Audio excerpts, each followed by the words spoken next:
Bago tayo magsimula sa ating aralin ngayong araw, ang lahat ay inaanyayahan kong tumayo para sa ating panalangin. To the Father, the Son, the Holy Spirit. Amen.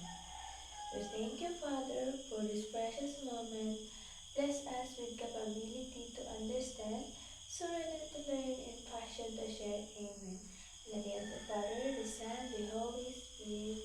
Amen. Ayan, magandang umaga mga bata. Ayan, bago tayo magsimula ngayong araw, ay nais ko munang malaman kung sino ang liban at hindi liban ngayong araw. Kung kaya't, meron akong inihandang maikling awitin. Ako muna, at pagkatapos ay sabay-sabay natin itong awitin. Tumingin, tumingin sa kanan kaliwa, isipin, isipin kung sino ang wala. Ayan, sabay-sabay na natin itong awitin. Tumingin, tumingin sa kanan kaliwa, isipin, isipin kung sino ang wala. Ayan, maaari niyo bang tingnan kung sino ang liban at hindi liban ngayong araw? Ayan, nagagalak ako at walang liban sa ating klase ngayong araw. Kung kaya't, nais ko munang malaman kung mayroon nga ba kayong natandaan sa ating nakaraang talakayan. Kung kaya naman, mayroon akong inihandang gawain o sagutan noong ating nakaraang pinag-aralan. Ayan, ang gagawin niyo lamang ay sasagutan niyo ito. Kung ano nga ba ang bantas na ginamit sa mga salitang ito.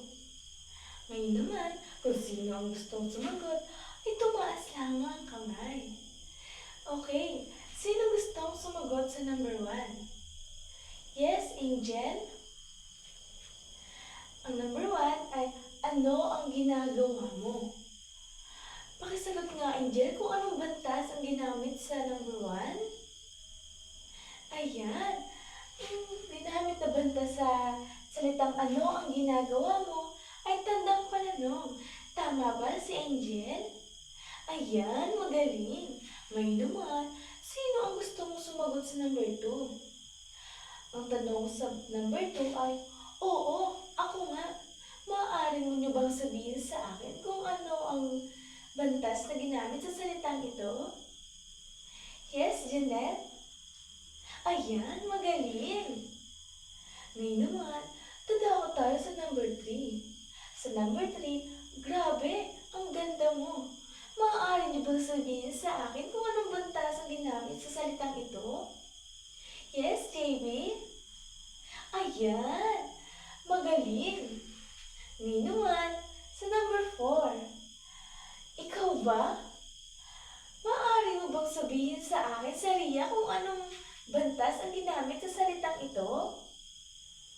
Tama ba si Saria? Ganyan, magaling. Sa number 5 naman, ang ganda ng regalo mo. Maaari niyo bang sabihin sa akin kung anong bantas ang ginamit sa salitang ito? Yes, Mary Ann? Ayan, magaling. Mukhang meron nga kayong natutunan sa ating nakaraang talakayan. Kung kaya naman, meron din akong inihandang sagutan.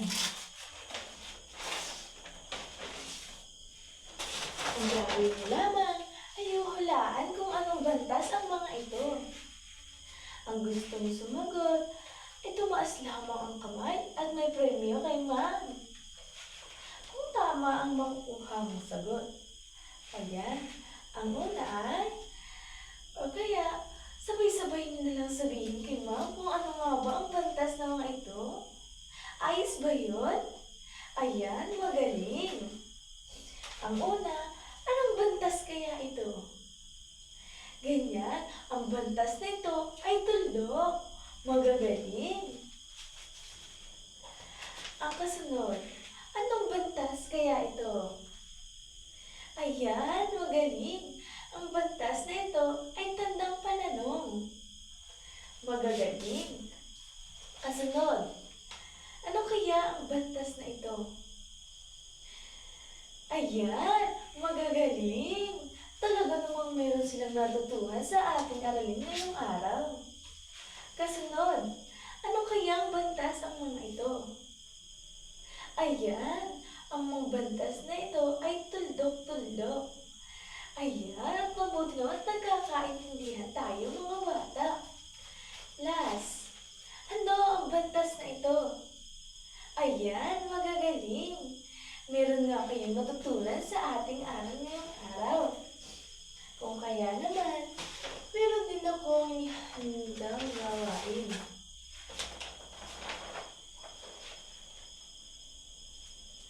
Kumuha lamang ng papel o kahit anong available na material sa inyong lamesa. Babasahin ko ang panuto kung ano nga ba ang inyong gagawin. Panuto, suriin kung anong ginamit na bantas na salita. Ilagay ang tandang pananong ay tandang padamdam kung ito ay naglalahad ng padamdam at tandang pananong kung salita ay patanong. Ayan.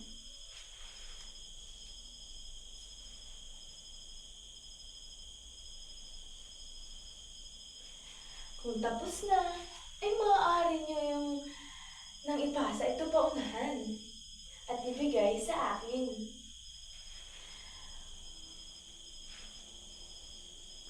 Ayan, tapos na.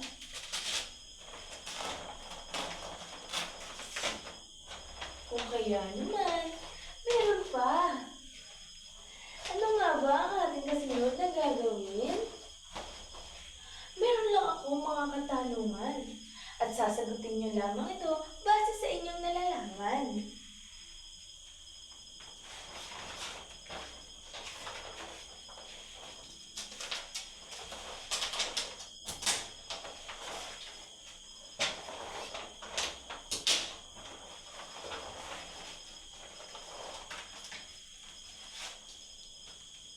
Ayan.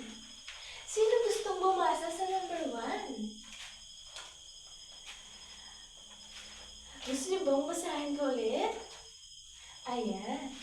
Sa number 1, ano ang mga nabuo niyong salita gamit ang mga bantas? Ngayon naman, magbigay lamang kayo ng isa sa akin kung ano nga ba ang inyong mga nabuong salita gamit ang mga bantas. Sige nga, ikaw nga, Jessa. Ayan, magaling! Sa number 2, paano magagamit ang bantas na salita sa tama? Ayan, magbigay lamang at ang makakasagot ay may premyo kay ma'am. Sige nga, ikaw nga, Mary Ann. Ayan, magaling! Number 3, bumuo ng isang salita at ginagamit ng isang bantas at ipaliwanag kung bakit itong bantas ang iyong ginamit.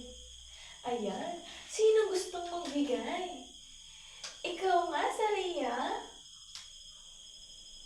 Ayan, halata namang may matutunan kayo sa ating aralin ngayong araw. Sino pang gustong sumagot? Ayan, number 4, base sa inyong unang gawain, ano kaya ang napag-aralan natin ngayong araw? Sige nga, ibigay nga kung ano ang ating pinag-aralan ngayong araw. Ikaw nga, Tristan. Ayan, magaling. Halatang matututunan nyo nga ang ating pinag-aaralan. At syempre, may panghuli pa. Para sa inyo, ano kaya ang ibig sabihin ng bantas na salita? Ano kaya ang ibig sabihin nito? Bigyan mo nga ako, Michelle. Ayan, magaling. Kung kaya naman, gusto niyo bang makinig ng maikling kwento? Gusto niyo ba? Ayan, mukhang excited sila. Kung kaya naman, meron akong inihandang maikling kwento ngayong araw. Ano nga ang gagawin pag nakikinig ng kwento? Ayan, tatahimik lamang at makikinig. Ano po? Kaya na... Ayan. Gusto niyo bang malaman kung sino ang nasa kwento natin ngayong araw? Ayan, ang pamagat ng ating kwento ngayong araw ay si Pagong at si Matsing. Handa na ba kayong makinig mga bata?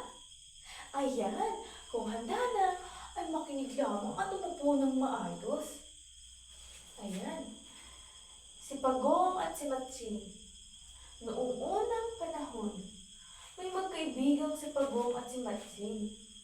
Isang araw, nakakita sila ng isang punong saging na may masarap at makulay na bunga. Gusto nila kumain, ngunit mataas ang puno.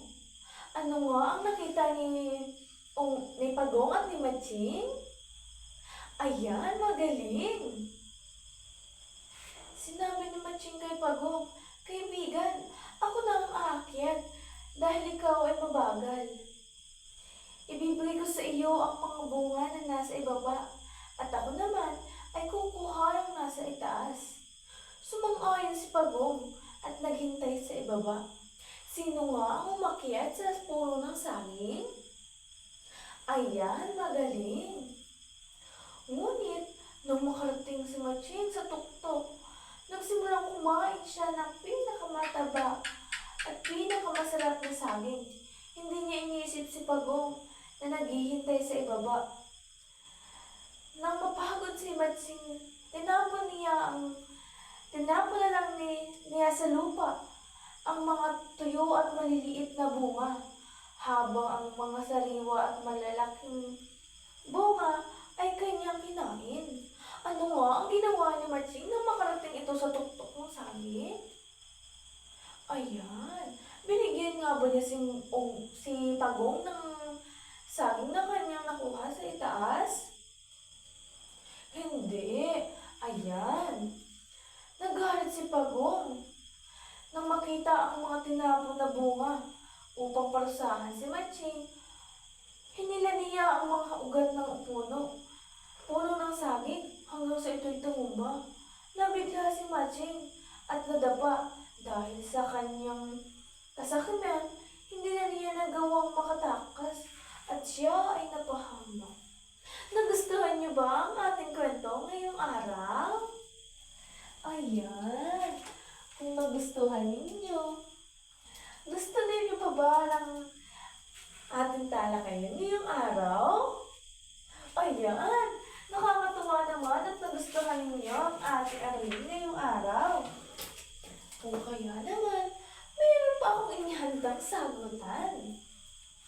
Ang gagawin niyo lamang ay sasabihin sa akin kung anong mga uri ang ginamit sa mga bantas na ito.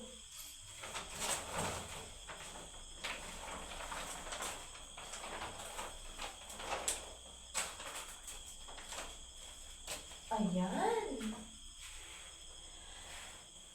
Ang una nating sagutan ngayong araw, saan ginagamit ang tandang pananong? Maaari niyo bang sabihin sa akin kung saan ito ginagamit? Sino gustong sumagot? Ang sasagot at makukuha ang tamang sagot ay may premyo kay ma'am. Kukunin ito sa atin pagtapos ng ating aralin ngayong araw. Sige nga, sagutan mo nga ito, Kate. Ayan. Tama ba si Kate? Magaling.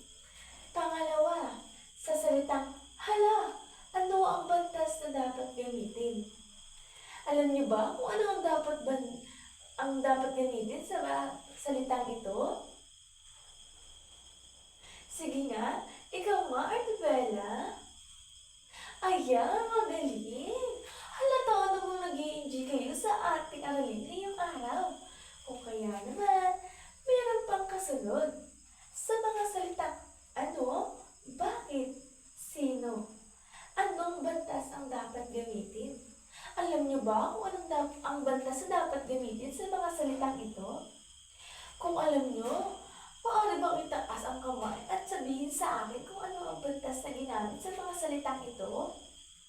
Sige nga, alo. Ayan, magaling.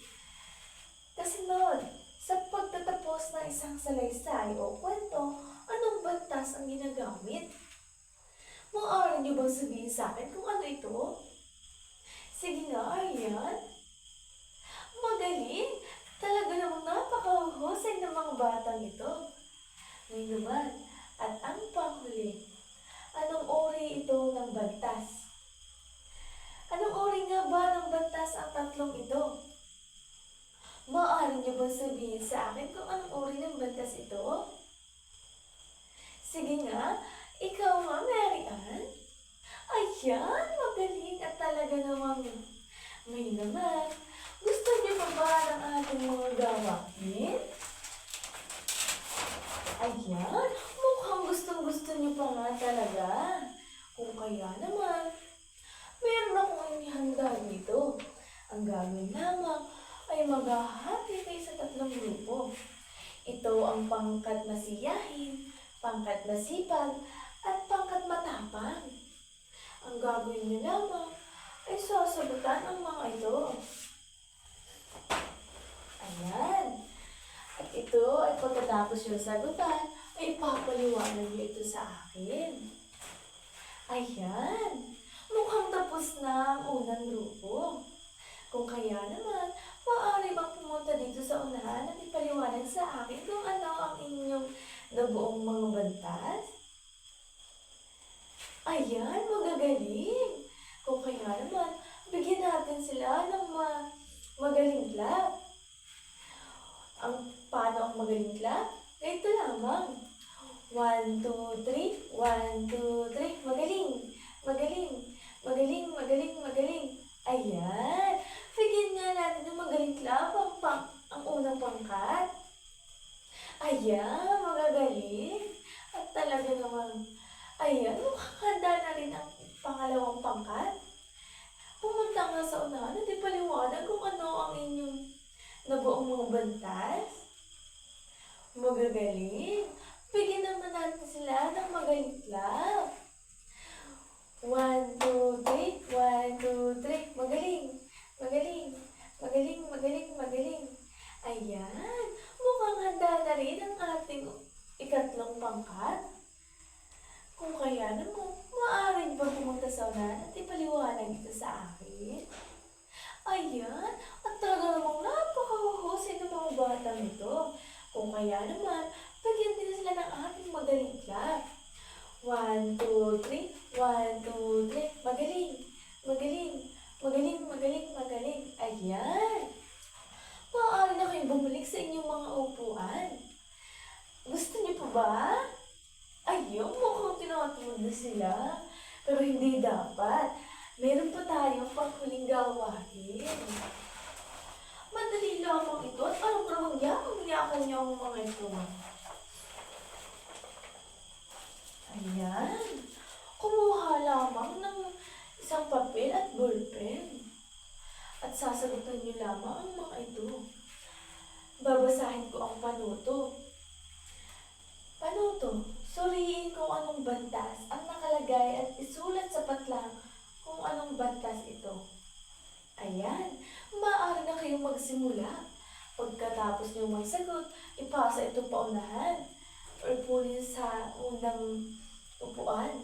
At ito ay papasa sa akin.